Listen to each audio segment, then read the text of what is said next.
أعوذ بالله من الشيطان الرجيم بسم الله الرحمن الرحيم ما كان لبشر أن يؤتيه الله الكتاب والحكم والنبوة ثم يقول للناس كونوا عبادا لي من دون الله ولكن كونوا ربانيين بما كنتم تعلمون الكتاب وبما كنتم تدرسون ولا يأمركم أن تتخذوا الملائكة والنبيين أربابا أيأمركم بالكفر بعد إذ أنتم مسلمون۔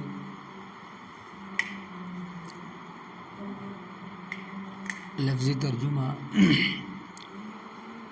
ما کان لبشر، نہیں حق پہنچتا کسی بشر کو، کسی انسان کو،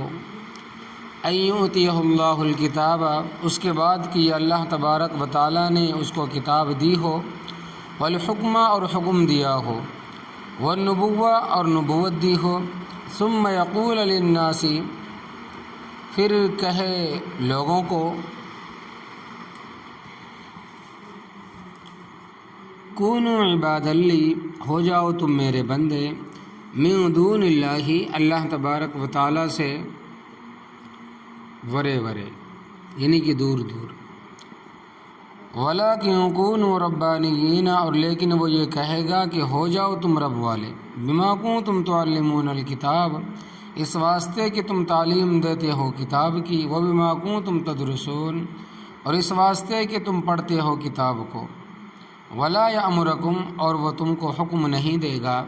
ان تتخذوا الملائکہ، اس بات کا کہ تم بنا لو فرشتوں کو،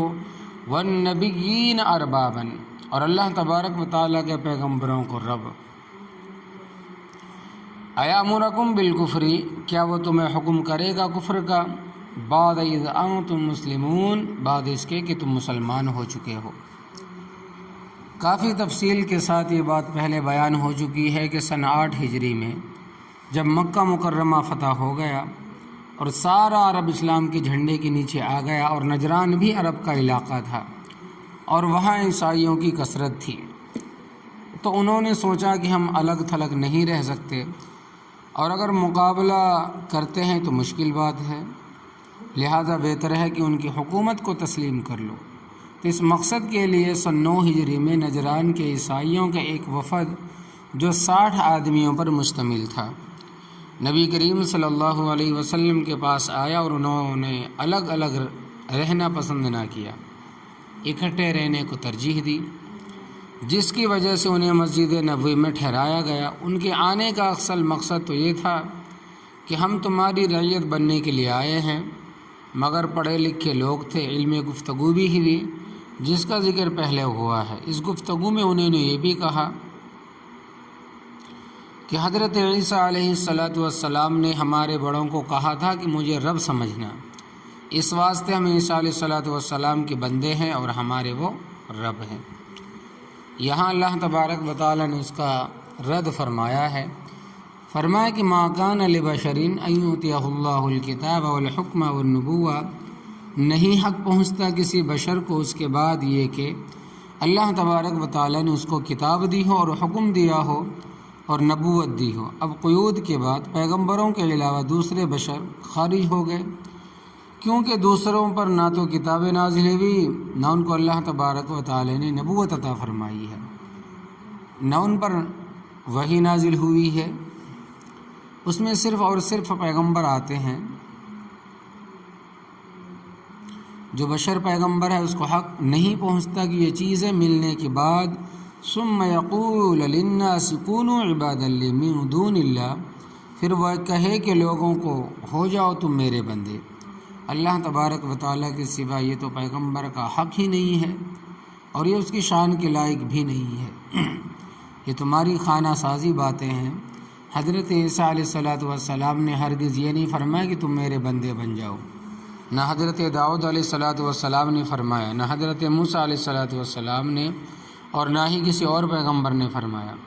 اسی آیت کریمہ کے پیش نظر مفسرین کرام، فقہاء کرام اور محدثین عظام رحمۃ اللہ علیہ عنہم اجمعین نے لکھا ہے کہ عبد النبی، عبد الرسول، عبد المصطفیٰ نام رکھنا جائز نہیں ہے۔ بعض لوگ یہ تعویل کرتے ہیں کہ عبد سے مراد غلام ہے، تو اس صورت میں عبد النبی کا معنی بنے گا غلام، غلام نبی، اور عبد الرسول کا یعنی کہ عبد الرسول کا غلام، اور عبد المصطفیٰ کا غلام مصطفیٰ، یہ ٹھیک ہے، لیکن فقہائے کرام رحمۃ اللہ علیہ نے تصریح فرمائی ہے کہ عبد سے مراد اگر بندہ ہو، جیسے عبداللہ، عبد الرب، عبد الکریم میں ہے، تو پھر خالص شرک ہے، اور اگر غلام والا معنی لے تو شرک تو نہیں ہے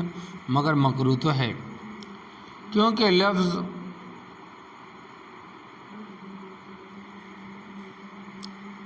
ذو معنتین،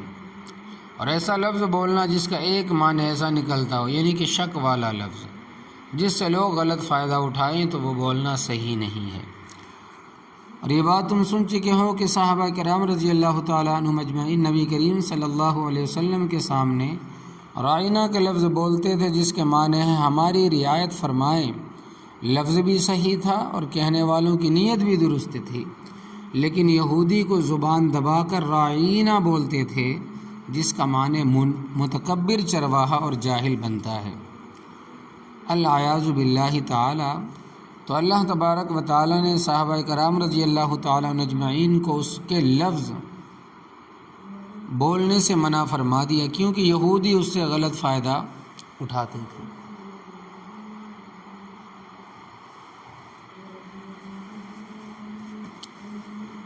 جو یہودی تھے وہ غلط فائدہ اٹھاتے تھے۔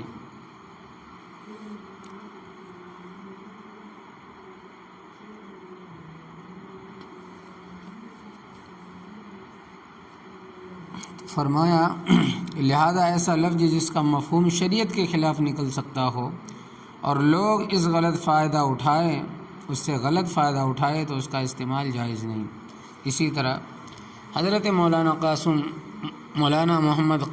قاسم نانوتوی رحمۃ اللہ علیہ نے رحمۃ اللہ علیہ سے کسی نے سوال کیا کہ حضرت الصلاۃ والسلام علیک یا رسول اللہ کے الفاظ کے ساتھ درود پڑھا جا سکتا ہے یا بھی نہیں؟ تو حضرت نے فرمایا کہ یہ بھی درود کے مختصر الفاظ ہے، لیکن پڑھنے والے اس نظریے کے ساتھ پڑھے کہ اس درود کو فرشتے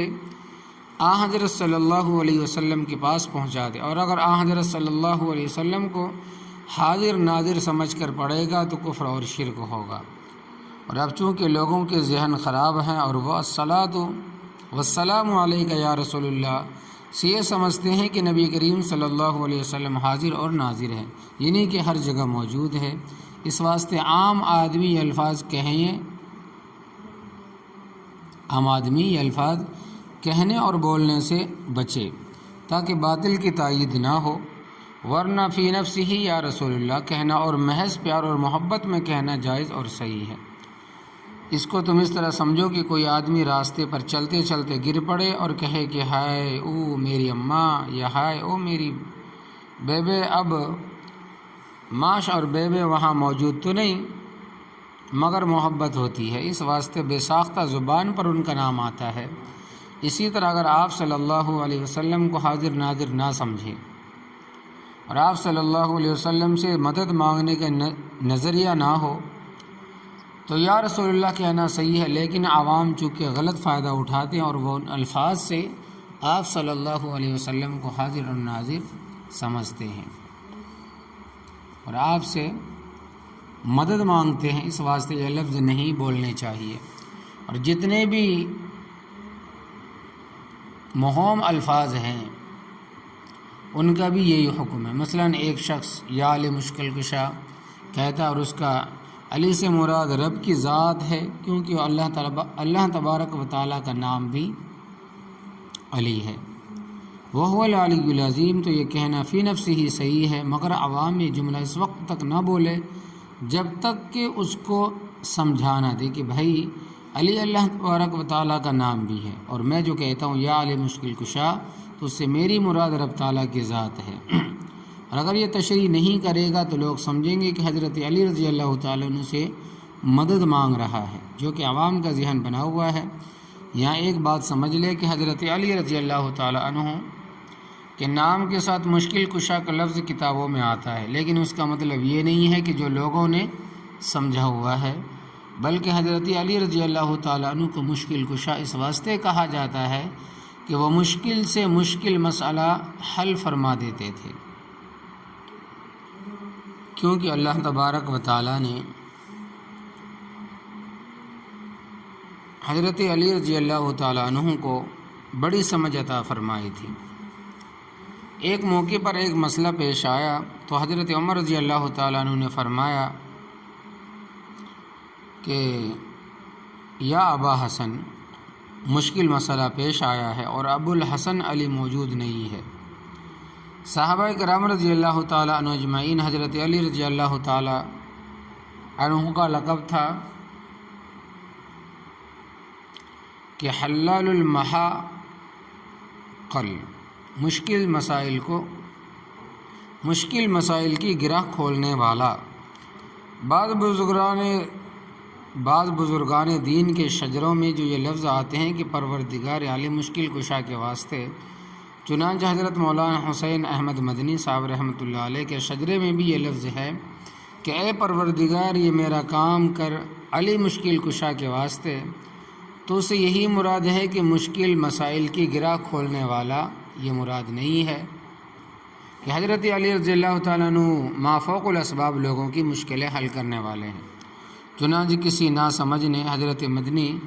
رحمۃ اللہ علیہ کو خط لکھا کہ تم دیوبندی ایک طرف تو کہتے کہ علی مشکل کشا کہنا شرک ہے اور دوسری طرف تمہارے شجروں میں علی مشکل کشا کے لفظ موجود ہے۔ تو حضرت مدنی رحمۃ اللہ علیہ کے مکتوبات میں موجود ہے، فرماتے ہیں کہ دیکھو بھائی، حضرت علی رضی اللہ تعالیٰ عنہ اپنے دور میں مشکل سے مشکل مسئلے حل فرماتے تھے۔ عربی میں ان کو حلال المعاقل کہتے تھے کہ مشکل مسئلوں کی گرہ کھولنے والا، اور فارسی والوں نے اس کا ترجمہ کیا ہے مشکل کشا۔ تو مشکل کشا سے مراد باقی ہماری مشکلیں رب تعالیٰ ہی حل فرماتے ہیں، رب کے سوا کوئی مشکل کشا نہیں ہے۔ تو مسئلہ یہ ہے کہ ایسا نام نہ رکھو جس سے شرک یا مفہوم نکلتا ہو۔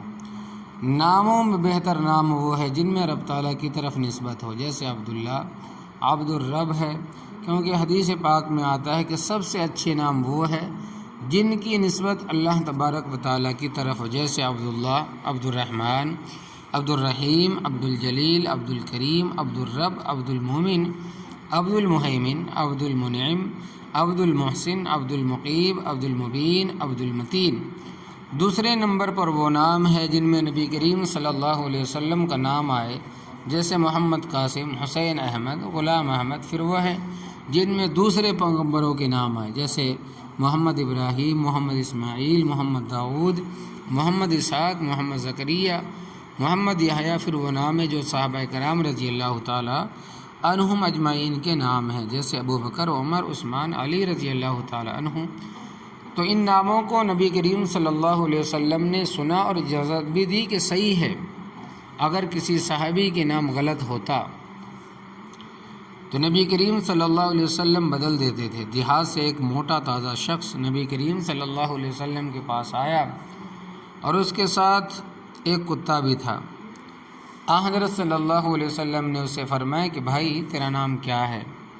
کہنے لگا کہ میرا نام ظالم ہے اور میرے کتے کا نام راشد ہے، اور راشد کا معنی ہے ہدایت یافتہ۔